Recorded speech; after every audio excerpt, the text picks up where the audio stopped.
ሰላም ጤና ይስጥልኝ እንደምንቆያችሁ ውድ አድማጮቻችን ይህ ፋስት ስፖርት ነው። ተወዳጁና ተናፋቂው የእንግሊዝ ፕሪሚየር ሊግ ጨዋታዎች ማክሰኞ ምሽትና ሮብ ምሽት ቀጥለው ሲደረጉ የለንደኑ ኃያል ክለብ ቼልሲ ከሜዳ ውጪ ወደ ቪላ ፓርክ ስታዲየም በማቅናት ከአስቶን ቪላ ጋር የሚያደርገው ፍልሚያ በጉጉት ይጠበቃል። ጨዋታውን በተመለከተ የተሰሙ አዳዲስ መረጃዎችን የማቀርብላችሁ ይሆናል። አሰልጣኝ ሊያም ሮዚኒየር ፕሬስ ኮንፈረንስ ላይ ተገኝተው ጨዋታውን በተመለከተ ጋዜጣዊ መግለጫ ሰጥተዋል። አሰልጣኙ ያነሷቸውን ዋና ጉዳዮችን እንመለከታለን። ሌሎች እንግዲህ በየመሃሉ ሌሎች ቼልሲን የተመለከቱ መረጃዎችን የማጋራችሁ ይሆናል። እስከ መጨረሻው አብራችሁን እንድትቆዩ በአክብሮት ጋብዛለሁ። 29ኛ ሳምንት ላይ የሚገኘው ተወዳጁና ተናፋቂው የእንግሊዝ ፕሪሚየር ሊግ ማክሰኞ ምሽትና ሮብ ምሽት በሚደረጉ ጨዋታዎች ቀጥሎ ይካሄዳል። የእንግሊዙ ኃያል ክለብ የለንደኑ ኩራት ቼልሲ ከሜዳ ውጪ ወደ ቪላ ፓርክ ስታዲየም በማቅናት ከአስቶን ቪላ ጋር ሮብ ምሽት 4 ሰዓት ተኩል ላይ የሚያደርገው ጨዋታ እጅግ ተጠባቂ ነው። ቼልሲ እንግዲህ በአርሰናል የደረሰበት የ2-1 ሽንፈትን ለመበቀል እንግዲህ አስቶን ቪላን ማሸነፍ ይጠበቅበታልና ወደ አሸናፊነት ለመመለስ ከፍተኛ ተጋድሎ ያደርጋል ተብሎ ይጠበቃል። እንግዲህ አሁን ላይ ቼልሲ የእንግሊዝ ፕሪሚየር ሊግን 45 ነጥብ በመያዝ 6ኛ ደረጃ ላይ ሆኖ የሚገኝ ሲሆን በአንጻሩ አስቶን ቪላ 51 ነጥብ በመያዝ 4ኛ ደረጃ ላይ ይገኛል። በፕሪሚየር ሊጉ እንግዲህ ቼልሲ በአጠቃላይ በዚህ ዓመት 49 ጎል ማስቆጠር ችሏል። በአንጻሩ አስቶን ቪላዎች 38 ጎሎችን ከመረብ አሳርፈዋል። እንግዲህ አስቶን ቪላና ቼልሲ በቅርቡ ያደረጓቸውን ጨዋታዎች ስንመለከት አስቶን ቪላ የተሻለ የአሸናፊነት ሁኔታ ላይ ይገኛል፣ ቼልሲን በማሸነፍ ረገድ ማለት ነው። በዚህ የእንግሊዝ ፕሪሚየር ሊግ የውድድር ዓመት ማለት ነው በመጀመሪያ ዙር 2-1 ቼልሲን ማሸነፍ ችሏል። ያውም በስታንፎርድ ብሪጅ ዲሴምበር 2025 ላይ የነበረ ጨዋታው የተደረገው አስቶን ቪላ ቼልሲን 2-1 ማሸነፍ ችሏል። እንደዚሁም ፌብሩዋሪ 2025 ላይ እንደዚሁ ቼልሲን 2-1 ማሸነፍ ችሏል። አንዱን ነው እንግዲህ ዲሴምበር 2024 ላይ የዛሬ ዓመት ማለት ነው ቼልሲ በእንግሊዝ ፕሪሚየር ሊግ አስቶን ቪላን 3-0 ማሸነፍ ችሏል። ነገር ግን ያለፉትን ሁለት ጨዋታዎች ስንመለከት አስቶን ቪላ በሁለቱም ጨዋታዎች 2-1 በማሸነፍ እንግዲህ በቅርብ ጊዜ አስቶን ቪላ ቼልሲን እጅግ የሚፈትን ቡድን ነው ብሎ መናገር ይቻላል። አስቶን ቪላና ቼልሲ እንግዲህ በአጠቃላይ በሁሉም ውድድሮች ማለት ነው 167 ጊዜ ተገናኝተዋል። በፕሪሚየር ሊግ፣ በኤፍኤ ካፕ፣ በካርሊንግ ካፕ፣ በሌሎች የወዳጅነት ጨዋታዎች ማለት ነው 167 ጊዜ ተገናኝተው ቼልሲ የተሻለ የአሸናፊነት ታሪክ አለው። 68 ጊዜ አስቶን ቪላን ማሸነፍ ችሏል። በአንጻሩ አስቶን ቪላዎች ቼልሲን 61 ጊዜ ማሸነፍ ችሏል። እንደዚሁም 38 ጨዋታዎች ላይ ደግሞ ጨዋታቸውን አቻ በሆነ ውጤት ማጠናቀቅ ችሏል ማለት ነው። እንግዲህ ቼልሲ በ2012 ላይ አስቶን ቪላን በሰፊ የጎል ልዩነት ያሸነፈበት ውጤት ይታወሳል። ይህም 8-0 በሆነ ሰፊ ውጤት በ2012 ላይ እንግዲህ ቼልሲ አስቶን ቪላን ማሸነፍ ችሏል። ይሄም አስቶን ቪላን በሰፊ የጎል ልዩነት ያሸነፈበት ትልቅ ሪከርድ ሆኖ ተመዝግቧል። ካስታወሳችሁ በዚህ ጨዋታ ላይ እነ ራሚሬስ፣ እነ ላምፓርድ፣ እነ ድሮግባን የመሳሰሉ እጅግ አስደናቂ የቼልሲ ሌጀንዶች የነበሩበት ጊዜ ነበረ። 8-0 እንግዲህ በማሸነፍ አስደናቂ ውጤትን ማስመዝገባቸው ይታወቃል። የአስቶን ቪላን ስንመለከት ቼልሲ ላይ ያስመዘገቡት ትልቁ ውጤት 7-1 በሆነ ውጤት ቼልሲን ማሸነፋቸው ይታወቃል። ይሄም መቼ ነው ካላችሁኝ ከ70 ምናምን ዓመት በፊት በ1951 ላይ ነው እንግዲህ አስቶን ቪላ ቼልሲን በሰፊ የጎል ልዩነት ማሸነፍ የቻለው ማለት ነው። 7-1 በሆነ ሰፊ ውጤት አሸንፎ እንግዲህ ትልቅ ሪከርድን የያዘው ይህ ውጤት ነው ማለት ነው። እንግዲህ ያለፉትን ጨዋታዎቻቸውን ስንመለከት ቼልሲ በአርሰናል 2-1 ተሸንፏል። ከበርንሌ 1-1 ተለያይቷል። ከሁል ሲቲ ጋር በኤፍኤ ካፕ 4-0 ማሸነፍ ችሏል። ከሊድስ ዩናይትድ ጋር 2-2 በሆናቸው ውጤት አጠናቋል። ከወልቭስ ጋር እንደዚሁ ወልቭስን 3-1 ማሸነፍ ችሏል። በፕሪሚየር ሊጉ ቼልሲ ያን ያህል ትልቅ ድል እየቀነው አይደለም። የተወሰኑ ጨዋታዎች ላይ ነጥብ እየጣለ ነው። እንደዚሁም አሰልጣኝ ሊያም ሮዚኒየር ቼልሲን ከተረከቡ በኋላ የመጀመሪያ ሽንፈታቸውን በአርሰናል አስተናግዷልና በሳምንት እንግዲህ እሁድ እንግዲህ በኤሚሬትስ በተደረገው ጨዋታ ቼልሲ በአርሰናል 2-1 ተሸንፎ እንግዲህ ሊያም ሮዚኒየር ቼልሲን ከተረከቡ በኋላ የመጀመሪያ የፕሪሚየር ሊግ ሽንፈታቸውን ማስተናገዳቸው ይታወቃል። አስቶን ቪላዎችን ስንመለከት ፕሪሚየር ሊጉ የተጀመረ አካባቢ አስደናቂ እንቅስቃሴ ሲያሳዩ ነበረ። 10 ተከታታይ ጨዋታዎች ያህል ሳይሸነፉ ተጉዘው ነበረ። ነገር ግን በሂደት እጅግ እየተዳከሙ መምጣት ጀመሩ። በተለይ በአርሰናል 4-1 ነው 4-1 ከተሸነፉ በኋላ ከዛ በኋላ ድል ሲርቃቸው ተመልክተናል። ያለፉትን 5 ጨዋታዎች እንኳን ስንመለከት ወልቭስ 2-0 አሸንፏቸዋል። እንግዲህ 20ኛ ደረጃ ላይ የሚገኘው ወልቭስ አስቶን ቪላን 2-0 ማሸነፍ ችሏል። ከሊድስ ጋር 1-1 በሆነ ውጤት ተለያይተዋል። በኒውካስትል 3-1 ተሸንፈዋል። ብራይተን ነው እንግዲህ 1-0 ማሸነፍ የቻሉት። ከዛ ውጪ ከበርንማውዝ ጋር 1-1 በሆነ ውጤት ጨዋታቸውን አጠናቋል። ይሄ የአስቶን ቪላ ያለፉት 5 ጨዋታዎች ውጤት ነው። ስንመለከተው አስቶን ቪላ እጅግ እየተዳከመና ቁልቁል እየሄደ ነው ብሎ መናገር ይቻላል። በፕሪሚየር ሊጉ ሁለተኛ ነበረ። ትልልቅ ቡድኖችን እነ ሲቲን እና አርሰናልን በመጀመሪያ ዙር ማሸነፍ ችሎ ነበር።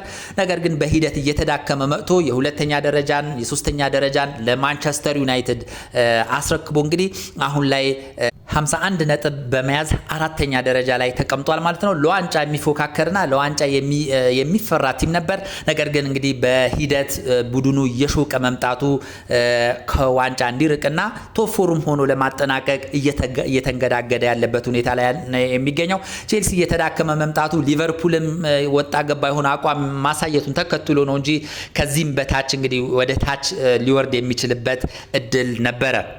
ቼልሲና አስቶን ቪላ እንግዲህ ሮብ ምሽት 4 ሰዓት ተኩል ላይ የሚያደርጉት ጨዋታ በቀላሉ የሚታይ አይደለም። ሁለቱም ቶፕ 4 ሆኖ የአውሮፓ ሻምፒየንስ ሊግ ቦታን ለማግኘት ከፍተኛ ፉክክር ያደርጋሉ ተብሎ ይጠበቃል። በተለይ ቼልሲ በአርሰናል መሸነፉ ይታወሳል። ስለዚህ ሌላ ተከታታይ ሽንፈት ላለማስተናገድ ሲል እንደዚሁም የቶፕ 4 ሆኖ ለማጠናቀቅ በሚያደርገው ሂደት እንግዲህ ጨዋታን ማሸነፍ ወሳኝ ስለሆነ ቼልሲ ይህንን ጨዋታ ለማሸነፍ ከፍተኛ መስዋዕትነት ይከፍላሉ ተብሎ ይጠበቃል። አስቶን ቪላም በሜዳው ጨዋታውን የሚያደርግ እንደመሆኑ መጠን ጨዋታውን ለማሸነፍና ከቶፕ ፎርም ላለመራቅ ብርቱ ፉክክር ያደርጋልና እንግዲህ አስደናቂ ለተመልካች የሚስብ እጅግ ውብ ጨዋታ እናያለን ተብሎ ይገመታል። ቼልሲ ቤት ወደ ተሰሙ መረጃዎች ስንሸጋገር ጆ ፔድሮን እናገኛለን። እንግዲህ የቼልሲ የፊት መስመር ተጫዋች የሆነው ጆ ፔድሮ የማሚን በቼልሲ ቤት የካቲት ወር የወሩ ምርጥ ተጫዋች ተብሎ ተመርጧል። ይሄ እንግዲህ በአሰልጣኝ ሊያም ሮዚነር ስል አስደናቂ ብቃታቸውን እያሳዩ ካሉ ተጫዋቾች መካከል አንዱ ጆ ፔድሮ ነው። እንግዲህ ጆ ፔድሮ ባሳየው ብቃት እንግዲህ ደጋፊዎች 80% የሚሆኑት የቼልሲ ደጋፊዎች እንግዲህ ጆ ፔድሮ ምርጥ ተጫዋች ነው የወሩ ምርጥ ተጫዋች ተብሎ መመረጥ አለበት ብለው ድምጻቸውን መስጠታቸውን ተከትሎ ቼልሲ ፉትቦል ክለብ እንግዲህ የካቲት ወር የቼልሲ ምርጥ ተጫዋች ተብሎ ተመርጧል። እንግዲህ ጆ ፔድሮ ጎሎችን እያስቆጠረ አሁን ላይ 11 ያህል ጎሎችን በፕሪሚየር ሊጉ አስቆጥሯል። ያለፉትን ከአርሰናል ጨዋታ ውጪ ሌሎች ጨዋታዎች ላይ ተከታታይ ጨዋታዎች ላይ ለቼልሲ ግቦችን አስቆጥሯል። በጣም ድንቅ እንቅስቃሴ እያሳየ የሚገኝ ተጫዋች ነው።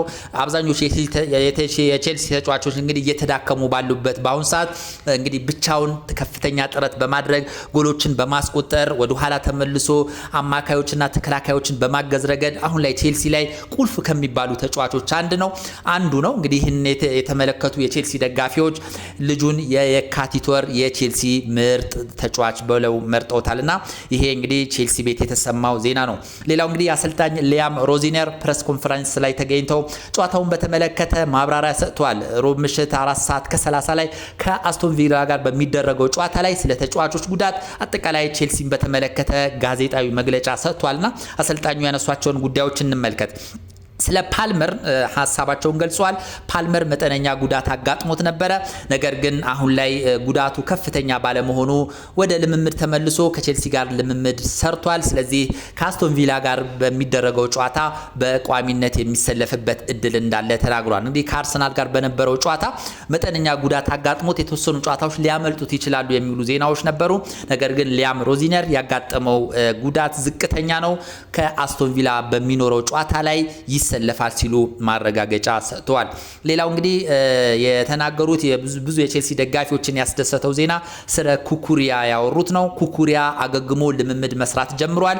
ከአስቶን ቪላ ጋር በሚደረገው ጨዋታ ላይ እንኳን መሰለፍ የማይችል ከሆነ በቀጣይ ቅዳሜ በኤፍኤ ካፕ ቼልሲ በኤፍኤ ካፕ የሚያደርገው ጨዋታ ላይ ኩኩሪያ እንደሚሰለፍ አሰልጣኝ ሊያም ሮዚነር አረጋግጧል። እንግዲህ ማርኮ ኩኩሪያ ከ3 ሳምንት በፊት ጉዳት ማስተናገዱን ተከትሎ ከወራት በላይ ለቼልሲ ግልጋሎት እንደማይሰጥ ተጠቅሶ ነበረ። ነገር ግን ቀደም ብሎ እንግዲህ ኩኩሪያ አገግሞ ልምምድ መስራት ጀምሮ በሚቀጥሉት ጨዋታዎች ላይ እንደሚሰለፍ አሰልጣኙ ማረጋገጫ ሰጥቷል። ይህም ብዙ የቼልሲ ደጋፊዎችን የሚያስደስት ዜና ነው። ምክንያቱም ማርክ ኩኩሪያ አሁን ላይ ቼልሲ ቤት የማይተካ ሚና እየተጫወተ ያለ ተጫዋች ነው። ማርክ ኩኩሪያ መጎዳቱን ተከትሎ ቼልሲ ዋጋ እየከፈለ ነጥቦችን ሲጥል ተመልክተናልና የማርክ ኩኩሪያ መመለስ ለቼልሲ ትልቅ ፎይታ ነው ብሎ መናገር ይቻላል። ሌላውና አስደሳቹ ነገር ስቲቭ አኦም ወደ ልምምድ መመለሱና ከአስቶን ቪላ ጋር በሚደረገው ወሳኝ ጨዋታ ላይ እንደሚሰለፍ አረጋግጧል አሰልጣኝ ሊያም ሮዚነር። ስቲቭ አኦም እንግዲህ ከአርሰናል ጋር በነበረው ጨዋታ ላይ አልተሰለፈም። እንደዚሁም ከዛ በፊት በነበረው ጨዋታ ላይ ጨዋታው እንዳመለጠው ይታወቃልና ጉዳት አስተናግዷል ተብሎ ነበረ። ምን ያህል ከሜዳ ይርቃል የሚባለው ነገር ግልጽ አልሆነም ነበር። ነገር ግን እንግዲህ አሰልጣኝ ሊያም ሮዚነር እንዳረጋገጡት ከሆነ ከነበረበት ጉዳት አገግሞ ከአስቶን ቪላ ጋር በሚደረገው ጨዋታ ይሰለፋል ሲሉ እንግዲህ አሰልጣኝ ሊያም ሮዚነር ሐሳባቸውን ገልጸዋል። ሌላው ስለ ላቪያም እንደዚሁ መመለሱንና ከዚህ በኋላ ባሉ ጨዋታዎች ላይ በቋሚነት ሊሰለፍ እንደሚችል እንግዲህ አሰልጣኝ ሊያም ሮዚነር አረጋግጧል። የላቪያ መመለስ ለቼልሲ ትልቅ እፎይታ ነው ብሎ መናገር ይቻላል። መሀል ላይ ከካይሴዶ ጋር የሚጣመርበት እድል ይፈጥራል ማለት ነው። አሁን ላይ እየሳሳ የሚገኘው የቼልሲ የመሃል ክፍል የላቪያ መመለስ ያጠነክረዋል ተብሎ ይጠበቃል። ሌላው ፎፋና ያው ቅጣቱን ጨርሶ ከቪላ ጋር በሚደረገው ጨዋታ ላይ የሚሰለፍ ይሆናል። እንግዲህ ቪላ ከበርንሌ ጋር በነበረው ጨዋታ ፎፋና ቀይ ካርድ መመልከቱ ይታወቃል። በዚህም ከአርሰናል ጋር የነበረው ጨዋታ ላይ አልተሰለፈም። የሱ ማለመኖር የቼልሲ የመከላከል ቦታ ላይ ክፍተት እንደፈጠረ ይታወቃልና አሁን ግን እንግዲህ ቅጣቱን ጨርሶ ከቪላ ጋር በሚደረገው ጨዋታ ላይ በቋሚነት ይሰለፋል ተብሎ ይጠበቃል። ሌላው እንግዲህ አሰልጣኝ ሊያም ሮዚነር ስለ ፔድሮ ኔቶ ቀይ ተጠይቀው ነበረ። ምንድነው ያሉት? ቡድኑን ይቅርታ ጠይቋል ብሏል። ፔድሮ ኔቶ እንግዲህ 70ኛው ደቂቃ አካባቢ በቀይ ካርድ ከሜዳ መውጣቱ ይታወቃል። በዚህም እንግዲህ በብዙ የቼልሲ ደጋፊዎች ተቃውሞ ሲቀርብበት ነበር። አሰልጣኝ ሊያም ሮዚነር ይህንን ተከላክሏል፣ ይቅርታ ጠይቋል። ስለዚህ ከዚህ በኋላ እንደ ተመሳሳይ ሚስቴክ ወይም ደግሞ ተመሳሳይ ነገር ያደርጋል ብዬ አላስብም ሲሉ ሐሳባቸውን ገልጸዋል። እንዳጠቃላይ ስለ ቀይ ካርድ ተጠይቀው ነበረ። የቼልሲ ተጫዋቾች ባህሪያቸውን ማሻሻል አለባቸው፣ የማይጠቅሙ ፋውሎችን ከመስራት መቆጠብ አለባቸው ሲሉ ነው አሰልጣኝ ሊያም ሮዚነር የተናገሩት። ሁሌ ቀይ ካርድ እየተመለከትን መቀጠል የለብንም፣ ዋጋ እየከፈልን ነው። የቼልሲ ተጫዋቾች ይህንን ሊገነዘቡ ይገባል። ስለዚህ ባህሪያቸውን በማስተካከል እንደዚሁም አጉል ፋውሎችን ባለመስራት ቀይ ካርድ ከመመልከት መቆጠብ አለባቸው ሲሉ ነው አሰልጣኝ ሊያም ሮዚነር ሐሳባቸውን የተናገሩት። ስለ አርሰናሉ ሽንፈት ተጠይቀው ነበረ። ምንድነው ያሉት? ባለፉት ጨዋታዎች ነጥብ የጣልንበትም ጨዋታ ላይ እንደዚሁም የተሸነፍንበት ጨዋታ ላይ በታክቲክም በቴክኒክ በጣም ምርጥ ነበርን። እንደ አጋጣሚ እድሎችን መጠቀም ባለመቻላችን ነው ሽንፈትን ያስተናገድ ነው። ነገር ግን በሁሉም ጨዋታዎች ጥሩ ነበርን ሲሉ ነው ሐሳባቸውን የገለጹት። ከዚህ በኋላ በሚደረጉ ጨዋታዎች ግን እድሎችን በአግባቡ መጠቀም አለብን። ነገር ግን ከዚህ በፊት ለጣልናቸው ነጥቦች ሁላችንም ኃላፊነቱን ልንወስድ ይገባል። ስለዚህ ለተሻለ ለፊውቸር ለተሻለ ሞራል መነሳሳት ይገባናል። ቀጣይ ጨዋታዎችን በማሸነፍ በአውሮፓ ሻምፒየንስ ሊግ እንግዲህ ቦታን ለማግኘት መፋለም አለብን ሲሉ ነው አሰልጣኝ ሊያም ሮዚነር ሐሳባቸውን የሰነዘሩት።